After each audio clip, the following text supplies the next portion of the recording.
Labubus are everything wrong with society. Whenever it feels like we are making progress towards a society that refuses to fall victim to mindless consumption, or we are having honest conversations about how young people can— When the f has it ever felt like, as a society, we've been on the road to not mindless consumption? I feel like mindless consumption is at an all-time high, and it's never dipped. Like, it's only gone up. Especially with, like, video game purchases. Bro, I buy, like, in-game, not even just, like, packs. Like, Pokemon packs are big, Labubus are big, like, all these mystery boxes. It's just gambling at the end of the day is what it is.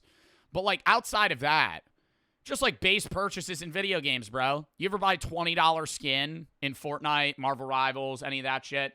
I buy that all the time. I love the skins, but, like, they don't hold value. It's all just, like, attributed of what we give them, you know? Like, a Labubu is only worth this amount because we say it's worth that amount. It's not actually holds no use or utility. It's just the idea that it's rare. And I always wonder how these spark up. Like, when did Labubus get big? I know they're, like, from Japan, and then they came over. But there's so many products that are like, hey, these are little toys or trinkets. Like Cabbage Patch Kids. These are little toys and trinkets that you can unlock. There's like a mystery value. There's really rare ones. So they kind of like, you know, falsely come up with a scarcity of this resource. And then they just jack the prices for those items. And then they could jack the prices for the mystery boxes in hopes that you get one of those good items. But it's like so many companies do. Even Mr. Beast does that. Mr. Beast has his own toy set where you can collect the toys. But it's like they've never launched in massive value, right? Like people buy them, but they're not big. Like what makes a brand or a toy company that has mystery boxes reach a level of value that's like, okay, people really want these? Because I'm not even surprised if like 3 years from now, a Labubu is worth fuck all. Fuck all. Because at what point are we going to go, wait, this is just a piece of shit fucking toy? This is a shitty toy that I just spent $60 for. And there's like, and dude, I will say though, like the hype of opening them is there. Like when I bought these fake ass Labubus, when I opened them, I thought they were real. But I remember opening them and going, oh shit, maybe I'll get a cool one. Didn't.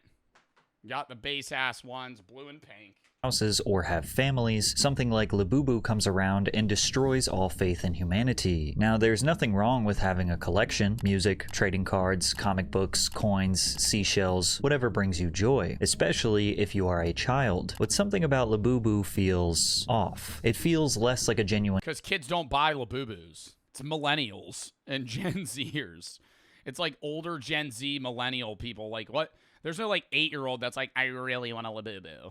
Collection and more of a— same thing with Pokemon, bro. That shit pisses me off when you see somebody at one of those pack machines, all like the day of a Pokemon pack drop, and it's like a 38-year-old man with like 9 credit cards, just like,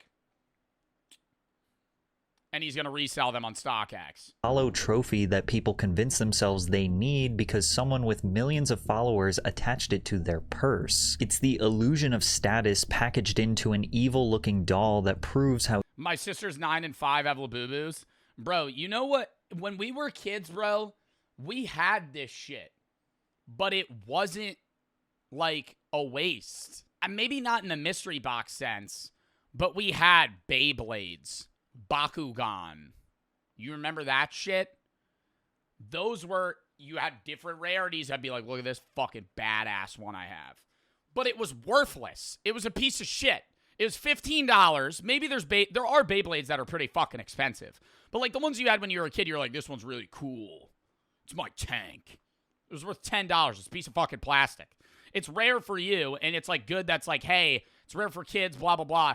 And then now it's like, oh, this is a cool thing, product for kids. And then there's some millennial that's like, how could I make $500 off this 8-year-old? I know. Let's add some rarity to this. Easily were manipulated by major corporations. But the crazy part is, this is not the first time something like this has happened, and we're not even embarrassed to admit that we keep falling for it. And as if the amount of money that people are spending on these things isn't shocking enough, there is real Is this a real Labubu? There's no way somebody spent 150. This is not a Labubu. What the fuck is this? Is this a different... What is this?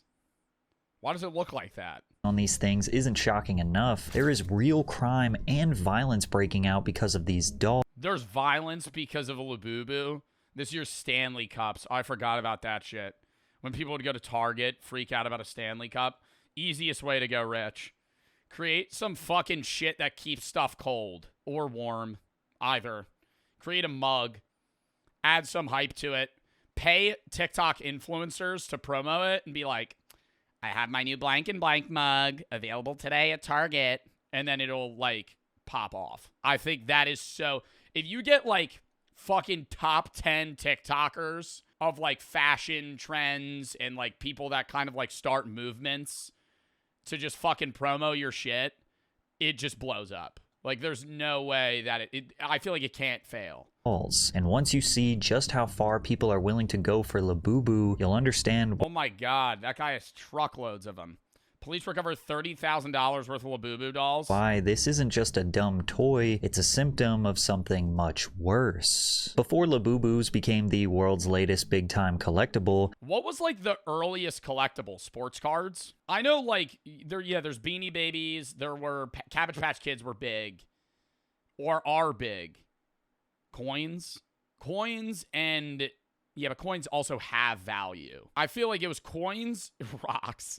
Coins and then like sports cards, like man-made shit. I'm not talking like, oh yeah, diamonds. They were just silly sketches made by Kasing Lung. The Hong Kong-born artist spent a lot of his childhood in the Netherlands, becoming infatuated with Nordic fairy tales, especially the elves that were separated as beings of the dark and of the light. In 2015, Lung decided to make his drawings into a short story for children that he called the Monsters Trilogy, telling a simple story about how a child meets a playful tribe of fictional female elves called the Labubu. That's why I wanted to create something that I've always known existed in my heart, he said in an interview. It's so amazing that so many people love it. Shortly after, he released a handful of toys as an artistic trial run, and his fans absolutely oh my god, and so the OG ones are worth a lot. Loved it. Many people are surprised to find out that the Labubu characters are supposed to be kind-hearted creatures that are eager to help, only for everything to erupt into chaos following their various funny antics. According to Lung, there are over 100 different characters, each with different backstories and relationships, picking on or bullying each other in innocent ways. Wait,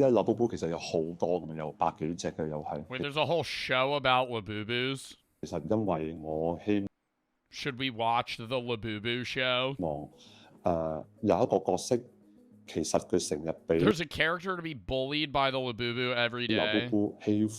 But not everyone interprets Labubu seeming kind-hearted or acting like friendly bullies. For a lot of people, the teeth and sinister smiles really freak them out. I personally find them creepy and have no desire to have any— Oh my fucking god, bro. Oh my god. I mean, like, what are you, like a 5-year-old afraid of Raggedy Ann? Like, what the fuck? I personally find them quite disturbing. It's a fucking toy doll, bro. I personally find it has like an evil aura attached to it. I think there might be some sort of demon spirit attached to the Labubu. Personally find them creepy and have no desire to— They just look weird. They're not scary. have any of I'm not looking over at my boo-boo and going, oh!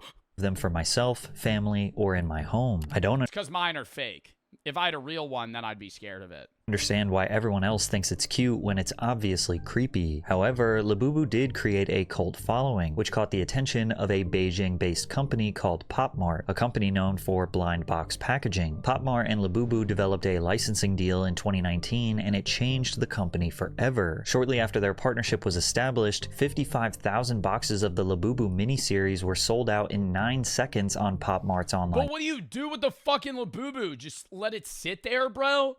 Oh my god. Like, it's fucking stupid. I feel like the shit we collected when we were kids was like, it had purpose, you know? Beyblades, Bakugan. What were those little mini fucking robots that we had that you just put a battery in and they would vibrate? Anybody remember those? Those are, you would fucking collect them. They were little mini robots. What were those called? Hex bugs. Yeah, you'd fucking collect hex bugs. Well, they were sick. You had different colored hex bugs. And there were different sizes and shit, and they would just fucking vibrate. And they would move because they would just vibrate. It was awesome. And they had different types of bugs.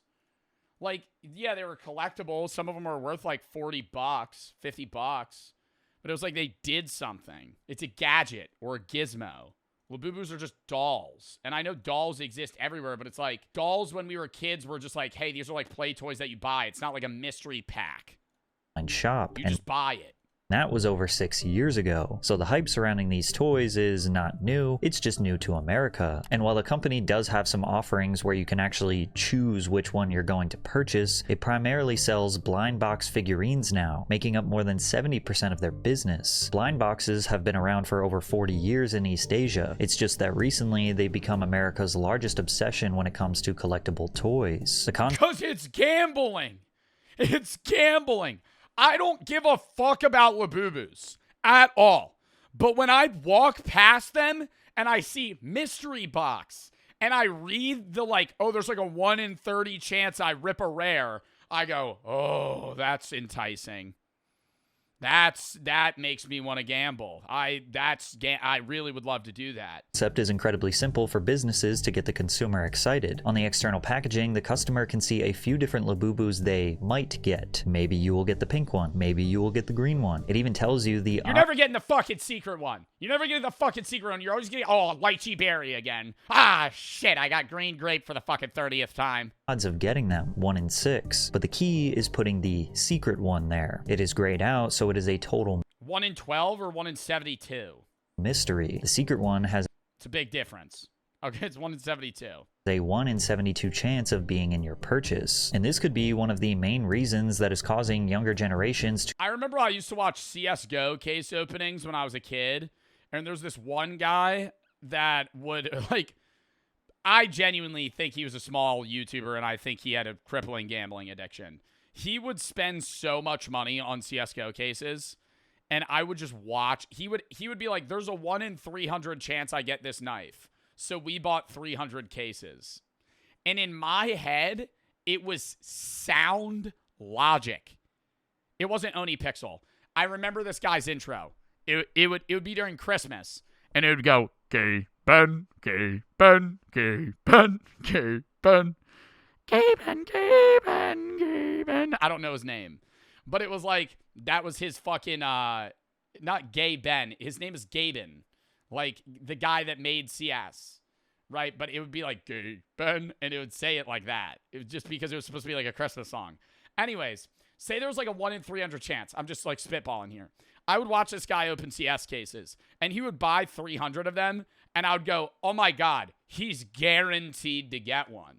Because my dumb ass at like 8 years old, 9 years old, didn't realize that just because you buy, like if you have a 1% chance of getting something, if you buy 100 cases, you're probably gonna get it, right? Gonna get it once. But like every time you roll a new case, you still have a 1% chance to get it out of 100. It doesn't increase. So buying 100 cases doesn't mean you're going to get a knife. To collect more than they ever have before. In a survey conducted on 21st century collecting around the world, we've discovered that the average young adult spends almost $2,000 a year on collectibles, and that more and more adults who aren't collectors... Wait, what the fuck? The average adult spends $2,000 on collectibles. That's just not true. The average millennial spends $2,000 on collectibles. What else is considered a collectible?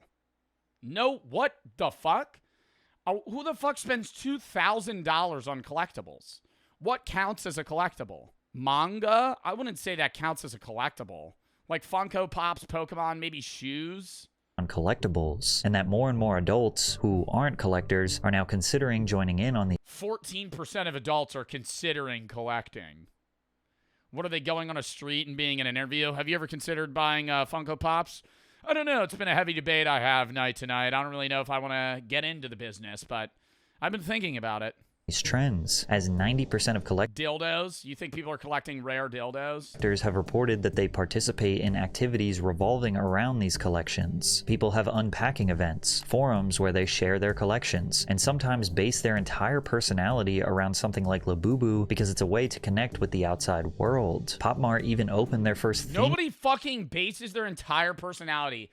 You know how unbearable this individual would be? Somebody that's entire personality is based around a Labubu? I mean, talk about fucking glass case that's waiting to be fucking shattered. What the fuck? Everything about them is there's no way that somebody's like this obsessed. Park called Popland, where people can come and celebrate their obsession with these blind box products together. One of the descriptions for the park reads, "There are a few spots to play in the same way as a typical theme park, including an adventure playground filled with climbing walls, nets, mazes, and trampolines. Guests can also feel what it's really like to live in the universe through the augmented reality immersions." Hate that shit. Hate that shit. Oh, this ride has a VR headset. Here, put this on. 5,000 other people have worn this in the last 3 days. Don't worry, we spray it down with disinfectant like you're using bowling shoes. Put it on your head. Naturally, there are also plenty of places to stop to snap photos and videos for social media, which helped make the Labubus the stars they are today. When trying to get to the bottom of what they call the economics of Labubu, the Wall Street Journal teamed up with psychologist David Bosch to describe the impact blind boxes and Labubu have on Weak ass pull. This guy ain't living the Labubu lifestyle. consumers. To them, a lot of this has to do with the labels showing a secret prize and the human compulsion to complete a set. One of the things that the brand can do. Damn, bro. You know how lame that would be? You get the soy milk Labubu. Ugh.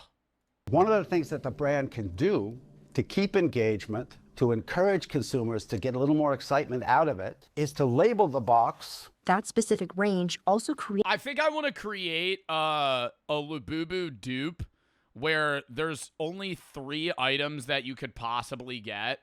One of them, it's like a 1 in... Like, one of them, there's like an 88% chance that you're going to get it. The other one is like 10% or like 11.5%. And then the other one is like a fraction of a fraction of a fraction of a fraction. I want to sell like 1,000 boxes and only one of them to have the rare item. And the other 999 to be the exact same thing. No variety. You're literally going to open the box and it's going to be one of 2 things. And the odds that it's anything meaningful is very low. Like when they do those prizes where it's like, hey, if you get the golden chocolate bar. That specific range also creates a set. It's well-known, well-supported phenomenon that most people, under certain conditions, have a very strong tendency to want to complete a set. The concept of the blind box has become Ooh, okay, so my method's flawed. All right, then I'm going to create a Labubu set dupe that has 50 different collectibles within the set. And one of them you have a 1 in 15,000 chance of getting. of YouTubers have used it as a Only 3 will go out ever. conceptually fun way to entertain themselves and fans at the same time. A good example And I don't say when I'm going to release them. The first full 100,000 boxes, I won't even put 1 in. And then I'll give the 1 to somebody that I know. And they'll fake pull it. Look at this, guys. The golden possum. and Link looked for extremely rare toys in a segment of their I show, watched this video. Good Mythical Morning. Hold on. That was not it. This one's special. Hold on. Something. Hold on. I got the 1 in 100. You got the Robbie! You got the Robbie! I can't believe. And Robbie came with a drum. What in the world? This is the most fun I've had in years. You can see that these blind box collectibles have an interesting impact on people. Even if they don't know what the toys are, why they're interesting, special, or even if they don't like the way that they look, once people realize they are rare, they start to attach value that isn't actually there. Popmart and Labubu's But that's not even just Labubus. That's any rare item in general. Like niche things like Pokemon grew in popularity because of the trading card game, the show, the anime. Like all that, like in general, kind of Pokemon was beginning to get propped up, and then Nintendo, and it got more and more popular over time. And those cards were rare then. Like the Charizard cards were rare then, right? They were valuable then. And then now, because people go, oh, they're really rare, you'll see like a lot of trading card things spike in popularity over the course of, you know, however many years. And sometimes they go up and down like a regular market would. But once, like, the mainstream media finds out about something, is when everyone wants to get in on it. Business model mostly relies on this. Nothing creates hype more than the illusion of scarcity. The old classic, low supply, high demand. The diamond market. The diamond market. However, what really started this Labubu craze Just buy a factory diamond. Don't buy a mined diamond. Ever. Stop buying mined diamonds. They literally hodl them. They have a monopoly. And they just fucking release them in batches to create a sense of scarcity. They are rare, but they're not as rare as they say they are. And factory-grown diamonds don't involve literally like slave labor. was another classic modern-day marketing effort, paying a celebrity to endorse the product. Because just a few months ago, one of the world's most famous K-pop stars, simply known as Lisa, sent the world into a frenzy after she confessed her love for Labubu. Yeah, and she got those lame-ass ones! You a K-pop star, you ain't got the rare, you ain't got the fucking one in toy, you ain't got the one in 72? That actually might be the one in 72. I don't know what it looks like. Lisa is a Thai singer, rapper, dancer, and actress who became the most followed K-pop idol on Instagram. 106 million followers? But she's been seriously climbing the industry ladder since 2016 after joining the girl group Blackpink. By now, K-pop isn't just a genre, it's a full-blown global movement. Streaming has skyrocketed, with Spotify reporting a staggering 362% increase in K-pop streams worldwide over the past 5 years. The top 100 K-pop artists globally amassed a jaw-dropping 90 billion on-demand streams, with a 42% growth year over year. K-pop! They've also developed some of the most die-hard cult-like fans on the internet. Fans will create entire Twitter accounts dedicated to a— Bro, do you guys listen to K-pop? I feel like this is just such a fucking different world for me. I don't listen to K-pop. Ever. Like, nothing wrong with it, but the fact that K-pop's growing 42% a year in streams is insane. A single idol, posting hundreds of updates a day like unpaid publicists. They'll organize mass streaming parties where thousands of people loop the same song 24/7 just to inflate the chart numbers. Some even Yeah, get them Fortnite skins. Let's get that going. spend hours translating Get that up and running. interviews, subtitling videos, and archiving every second of a singer's life. To outsiders, it looks obsessive. It looks like the musician is at the center of a fan's entire identity, and sometimes they will attack anyone who criticizes them. But to the fans, it's just loyalty to their favorite star. And Lisa is arguably the most famous of them all. Bro, I mean, I heard this, and I've talked about this before, but I don't know how true it is. Aren't there certain K-pop artists that sign contracts to stay single or appear single to feed into the parasociality of their audience members to make more money? Because, like, if you love a K-pop artist, especially as a as an American or somebody that's not like a foreigner to them, and you find out that they're dating somebody, that ruins the illusion that you will at one point be with them, right? Which is already insane to think, but it's like there are people that genuinely believe like they will marry and meet a K-pop artist one day. And then when they find out that that's a thing, I'm pretty sure there's clauses in, not all of them, but like K-pop single contract, they can't date people. Some K-pop single contracts include clauses that restrict or ban idols from dating, particularly during early years of their careers. This practice is part of a broader strategy by entertainment companies to maintain their image, manage focus, and prevent fan backlash. Other companies don't have a firm no dating policy, but more a don't get caught policy where dating is tolerated as long as their audience doesn't find out. Wow. That is insane. That is insane.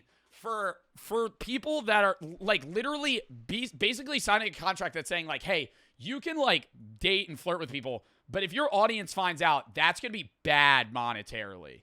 Like, they will stop listening to you. Lisa's been in ads for PlayStation 5, Louis Vuitton, partnered with Bose, and has been a global ambassador for Celine and MAC Cosmetics. So whenever she was asked to share her secret And they get stalked if they start dating people? Oh my god. Or like the fucking person they start dating probably just starts getting death threats. obsession with Vanity Fair's YouTube channel, anything she chose to promote was going to turn into pure gold. And in November of 2024, her obsession of choice was Pop Mart collectibles. Hi, this is Lisa, and this is my secret obsession. Whoa. This is Pop Mart. It's a blind box, so you don't know Sponsored. what's inside.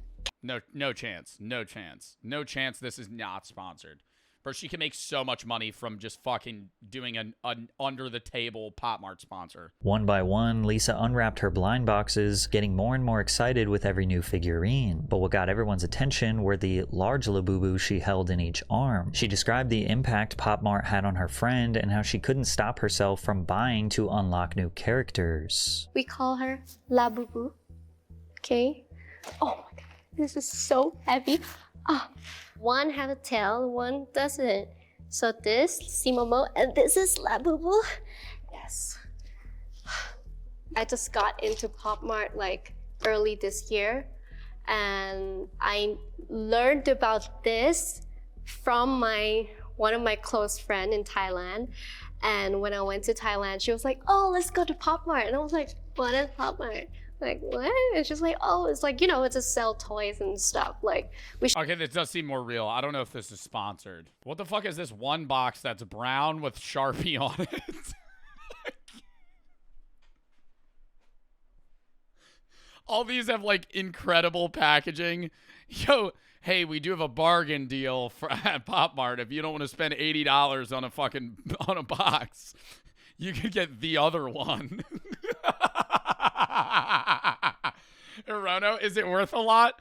Bro, this box just looks like it's like $5. The Hirono's so cool. Oh my god, you guys are glazing this one too. How do you guys know what all of these are? They're so cute. Oh my fucking god, you're kidding me.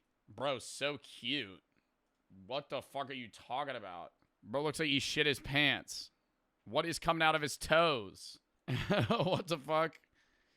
What is that? as soon as I got them, I go crazy.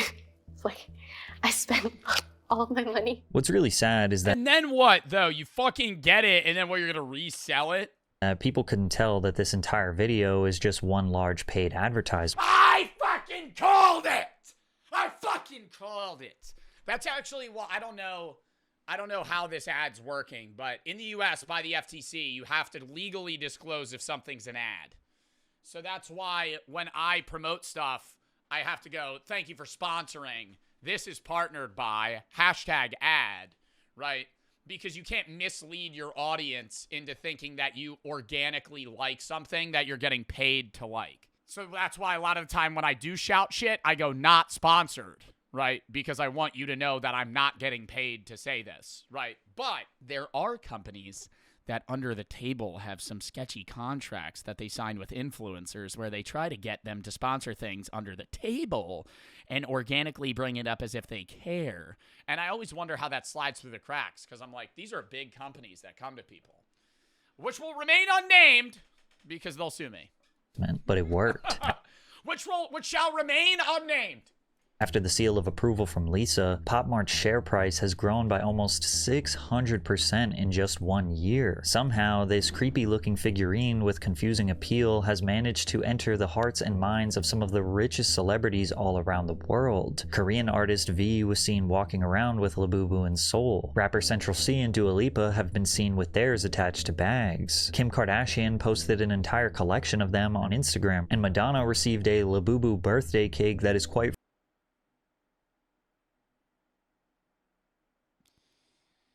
Oh, wow. Oh, wow. Thank you, Pop Mart, for my Labubu birthday cake. It's so beautiful. Look at it. People with newborn babies. Looking like gremlins, bitch. The fuck are you talking about? This is so gross. Why does it look... It's flat. And why does it have boobs? frankly one of the most terrifying looking things. That's creepy. I'll agree with that. That's weird. on the planet. And if celebrities aren't the ones purchasing Labubus for themselves, they're receiving them as gifts from friends or family members. Like how football legend David Beckham posted an image of an apparently rare find that he received from his daughter. These celebrity advertisements have been one of the Harper buying me a Labubu. When you're, I can't wait for that, you know? When you're a kid and you have to get your parents something for their birthday, but you use their money to buy them something.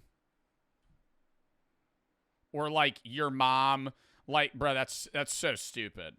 I got you this. You didn't fucking pay for it. I feel like we must address the elephant in the room about how this thing looks incredibly evil. The sharp teeth, the unsettling grin, the slightly furrowing eyebrows. You can't help but notice this toy has a slightly demonic feel. No wonder why these Hollywood elites love this toy. It represents them perfectly. Celebrities have always mastered the art of appearing glamorous enough to worship, but approachable enough to trust. They present themselves as icons of beauty and innocence, while behind the scenes they're laughing, squeezing every last dollar from the people who idolize them. Labubu is just the perfect prop for that illusion. A sinister little mascot hiding in plain sight, smiling as it drains your bank account. Across all different social media platforms, everyone and their mother has an unboxing video for Pop Mart's new favorite product, picking them up from one of the company's 500 plus stores or 2,000 plus vending machines around the world, eager to record them. They got vending machines for Pop Mart? Themselves unboxing one for the first or 300th time. Right.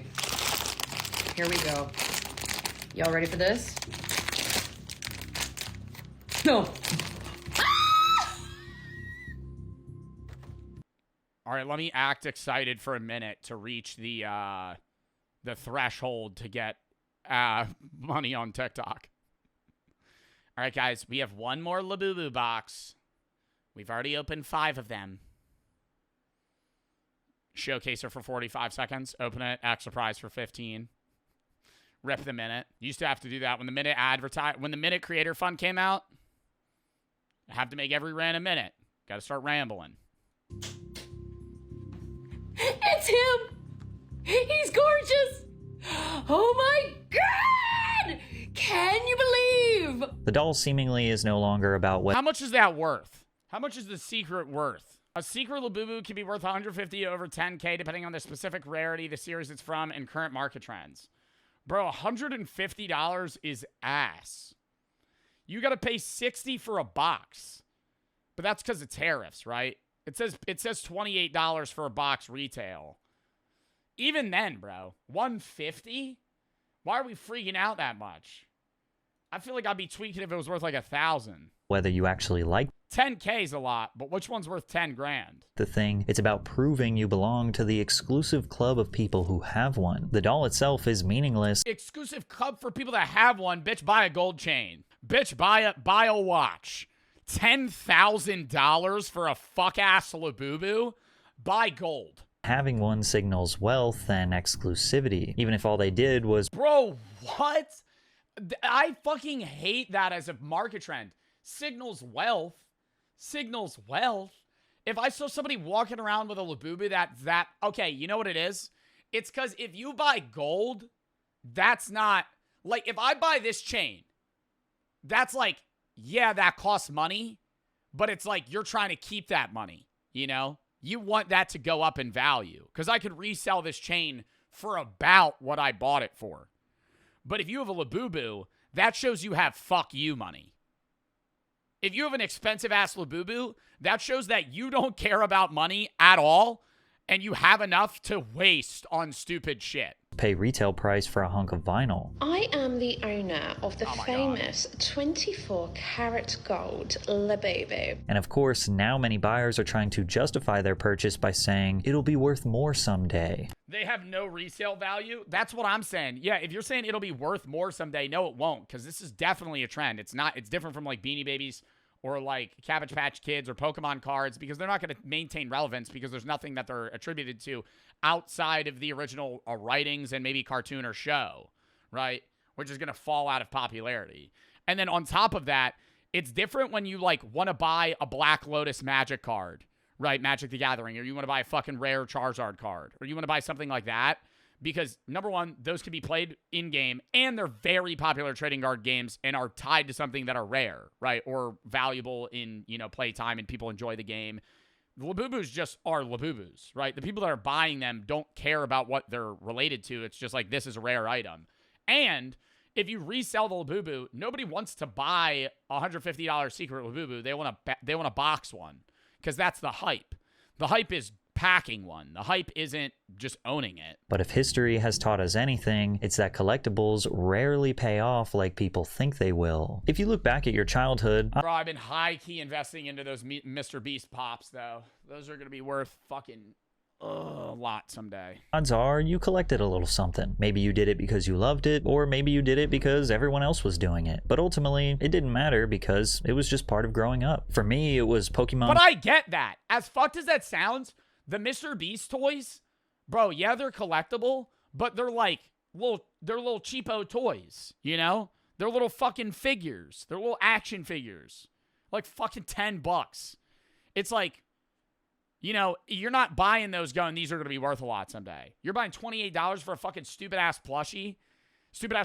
It's different for if it's like a custom-made thing. No, these are factory-printed plushies that are just getting spammed out for you to be like, okay, I could buy one in case I get a rare. Cards, WWE wrestlers, and Hot Wheels. For others, it could have been lunchboxes, Barbies, Beyblades, rocks, or literally anything else. But now, collectors have become sellers. Can Mr. Beast release a new currency to compete with the US dollar? Collections are no Mr. Beast coin! You'll be able to use it at local shops. Longer to express their admiration for a passion or interest, but to auction them off for hundreds, thousands, or maybe even millions of dollars. They see collections as nobody cares about a Labubu because they fuck with them as a collectible and they're tied to like Superman or like the fucking anime manga. It's just like, oh, this is cool because it's rare. Investment, a way to get rich quickly. In fact, 40% of so-called collectors have openly expressed how they intend to sell their collections as they increase in value. And of course, there are tons of collections out there that have increased in value over time, but Labubus are pretty new, and they're starting to seem like more of a flash-in-the-pan trend that is reminiscent of Beanie Babies. In the late 1990s, Beanie Babies weren't just plush toys, they were $1,999.95. Oh my god, bro, that's so cheap. Thank fuck it's not $2,000. Like, I gotta say, bro, I hate the smooth brain marketing tactic of making shit $9.99, right? $4.99. Just say it's fucking $5, right? Yeah, it's like in your brain, it's like, oh, it's fractionally cheaper. Bro, you gotta be a dumbass to be like, this isn't $2,000. But it's like a subconscious thing, I guess. Marketed as miniature fortunes in the making. Thai Inc.'s strategy of artificially restricting supply by limiting retail orders and frequently retiring certain models created a frenzy where $5 stuffed animals were believed to become the next gold rush. At the peak of the mania, Beanie Babies accounted for roughly 10% of eBay's sales. We even saw full-grown adults separating Beanie Babies during a divorce. But all those people who hoarded these rare toys were disappointed to find that's low-key fire, though. Doing it like a draft style. All right, we'll do snake pick. I get first. All right, so I'll have 1, you have 2, 3, I 4, 5, 6, 7, and so on. Divorce. But all those people who hoarded these rare toys were disappointed to find out that they weren't worth anything. It doesn't matter that sellers listed Stop, chat. Oh my god. them for $11,000. Oh my god, but it's like Playaway to Platypus. thousands of dollars online. It's a little platypus. Even still to this day, you can find listings for hundreds of thousands of dollars, but things extremely rare. TY Beanie Baby, Princess Diana, NMT, errors read description. These are only worth what someone is actually. If you buy 3, they're only $292,000 each. Oh my god, what a steal. Only worth what someone is actually willing to pay. And the harsh reality was that nobody was buying. Not even the most reckless spenders could be convinced that these toys were rare or valuable. So people ended up selling their Beanie Baby collections for dollars, sometimes even cents at garage sales, which drove the value down even further. What was once perceived as a life-changing investment turned out to be nothing more than No, but you gotta really dude, you gotta be like, what's that guy's name that's like a hustler? Gary Van something? Gary Vanderchuck. You got to do a Gary Vanderchuck and just go garage sale to garage sale and scam fucking 6-year-olds out of their Pokemon cards. Yeah, that's a pretty weak Charizard you got there. What do you say? Your dad got that when he was a kid? It's in perfect condition. It's worth $100,000. I don't know, man. You have it listed for $8. Could I give you $3? Fully anticipating on this kid folding. This is almost a fabric of American culture at this point. You'll see shows like Antiques Roadshow, Pawn Stars, or American Pickers, where people drag out dusty items from their attic and pray they've been sitting on a fortune without even knowing it. The fantasy is irresistible. The idea that some random object you already own could secretly be worth thousands. But I love when people go to Pawn Stars and they're like, I'm looking to get $5,000 for this item. And they're like, all right, let me bring in my expert. It's fucking fake. It's worth $2. The guy from Pawn Stars, I'll give you $20. I think I'm gonna stick on 5,000. I know what it's worth. An expert just told you that shit's fucking fake, boss. Expert that they just brought in, flew in from fucking 6 countries over. Apparently was in the town same day of. You've known you're gonna go on this show for weeks. Modern day lottery ticket, except instead of scratching numbers, you're banking on nostalgia and rarity. But the uncomfortable truth is that most collectibles never hit the jackpot. For every person who sells a first edition comic for 6 figures, there are millions more who are left with boxes of junk that they swore would pay off one day. Even though we're still at the peak of the craze, occasionally you might see videos online where a collector recognizes that they might be spending a little too much money on Labubus. But then you'll find investment gurus. Rip my bank account.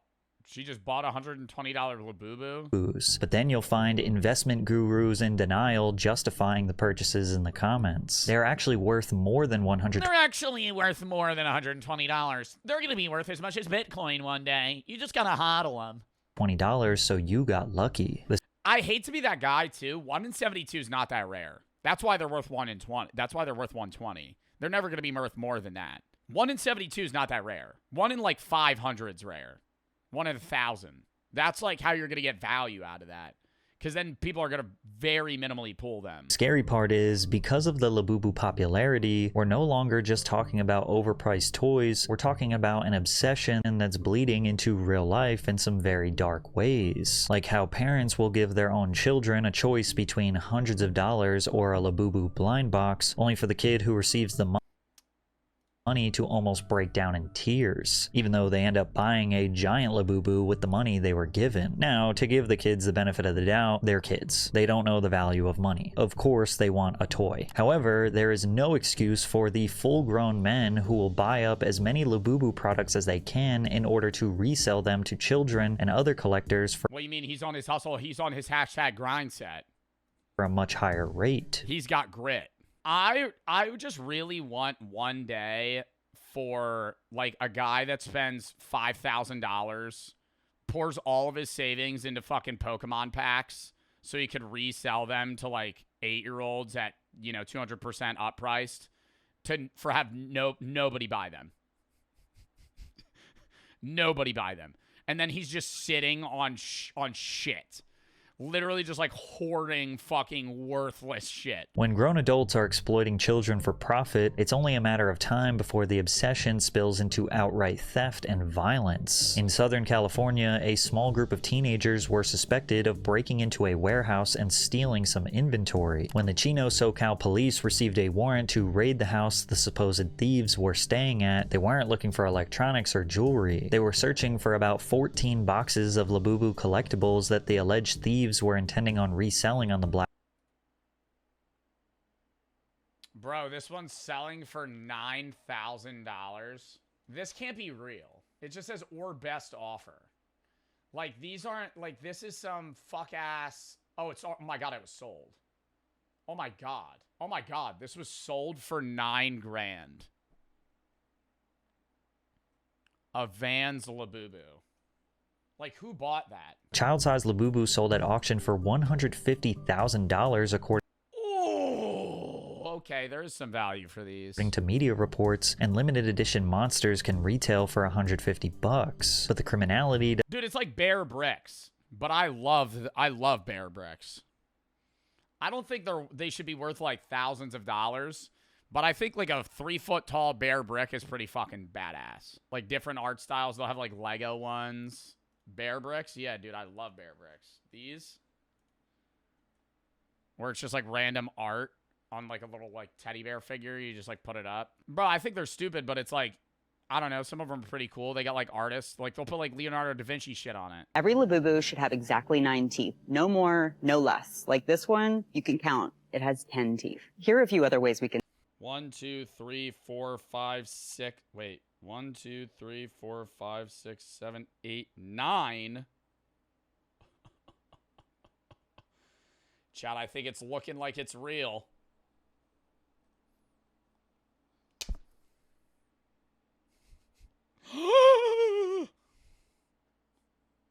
Oh no.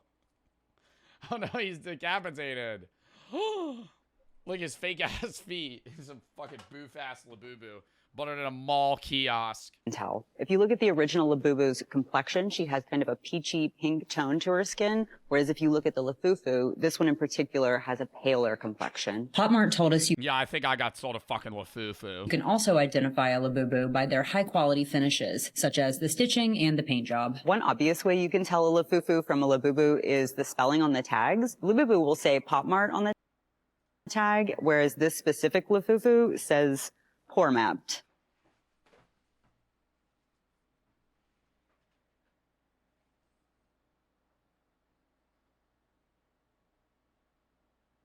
Oh my god, wait. Pop Mart on the tag, whereas this specific No. No. Is it? There's no way.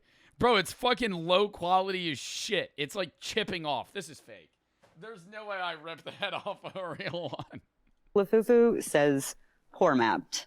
I do like it when they're very obvious. Whether Pop Mart will admit it or not, they're definitely enjoying all forms of press, even if it's bad. All publicity is good publicity in the world of politics and sales, because at the end of the day, we only have ourselves to blame. Tim Dillon hilariously summarized the depressing reality of the Labubu obsession in America. The Labubu is the perfect symbol of the economy that we've created and the cultural value system that we have. It is a Chinese fentanyl-stuffed voodoo doll that is being